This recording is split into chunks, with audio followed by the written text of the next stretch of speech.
அதிமுக அது நடக்க விடவே விடாது. நாங்க இருக்க, நீங்க பயப்படுறியா அப்படின்ற மாதிரி ஒருத்தர் ரொம்ப தைரியம் சொல்லியிருக்கார். யாரு? முன்னாள் அமைச்சர் ஜெயக்குமார் அவர்கள். அவர் தான் எதுக்காக தைரியம் சொல்லியிருக்கார் அப்படின்னா, ஒன்றும் இல்லை, சிம்பிளான மேட்ரு. சார் மூலமாக வாக்காளர்கள் பட்டியலிருந்து நிறைய வாக்காளர்களுக்கு வாக்குரிமை பறிக்கப்படும் அப்படின்ற அச்சம் உங்களுக்கு வேண்டாம் அப்படின்னு சொல்லியிருக்கார். அவர் என்ன சொல்கிறார், எப்படி எப்படி பறிப்பாங்க? அவங்க தான் சொல்லிட்டாங்கல்ல, ஏற்கனவே நீ ஓட்டு போட்டிருக்கீங்கன்னா உனக்கு ஃபார்மை வச்சுக்க, உன்னையெல்லாம் கேள்வியாக கேட்க மாட்டோம், உன்னை எப்படி தூக்குவாங்க? அப்படி தூக்க விட்டுருமா அதிமுக?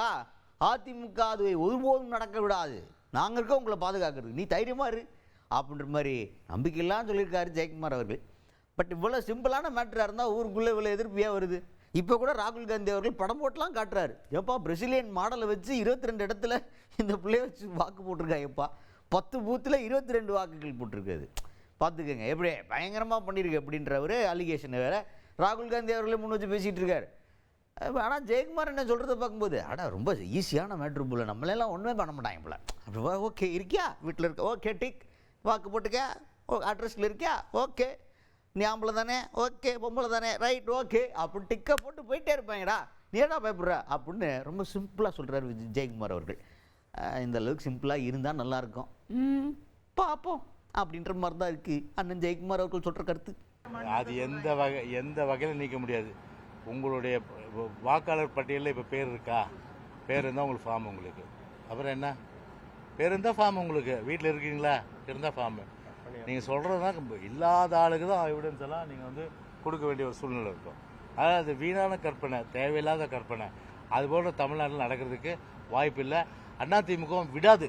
நெக்ஸ்ட்டு, இப்போ அடுத்து வரப்போகிற சட்டமன்ற தேர்தலில் 2 பேர் தான், ஒன்று தாவேகா, இன்னொன்று திமுக, இவங்க 2 பேருக்கு மத்தியில் தான் போட்டி அப்படின்னு சொல்லிட்டு விஜய் அவர்கள் மறுபடியும் சொல்லிகிட்டே இருக்காரு அப்படின்ற கேள்விக்கு, இந்த கேள்வியை வழக்கமாக இப்போ பாமக தான் இல்லை வேறு ஏதோ ஒரு கட்சி தான் அப்படின்னு சொல்லியிருந்தா அதிமுகவுடைய ரியாக்ஷன் வேறு மாதிரி இருக்கும். அது எப்படி, நான் தான் பிரதான எதிர்கட்சி, எங்களோட பெரிய ஆளா நீ, நேற்று வந்தவங்க நீங்கள்லாம் அந்த மாதிரிலாம் பேசக்கூடாது அப்படின்னு பேசக்கூடிய எத்தனையோ சம்பவங்களை நம்ம பார்த்துருக்கோமா இல்லையா?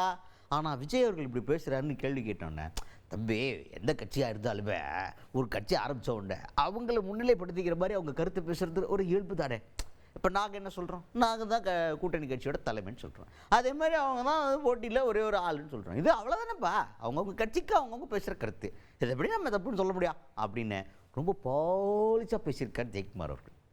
நான் கூட்டணி சேர்ந்துருவாங்கன்ற ஒரு எண்ணம் ஓட்டம் இன்னும் இருக்குது போல் அப்படின்னு உங்களுக்கு தோணுதா இல்லையா? தோணுது, ஊருக்குள்ளே நிறைய பேருக்கு தோணுது. விஜய் அவர்களை மட்டும் அதிமுக அட்டாக்கே பண்ண மாட்டேங்குது, சேஃப் சைட்டில் விளையாடிக்கிட்டே இருக்காங்களே, என்னைக்காவது ஏதாவது நடந்துருமோன்னு காத்துக்கிட்டு இருக்காங்க போல் அப்படின்ற மாதிரி ஊருக்குள்ளே ஒரு பேச்சு போக ஆரம்பிச்சிருக்கு.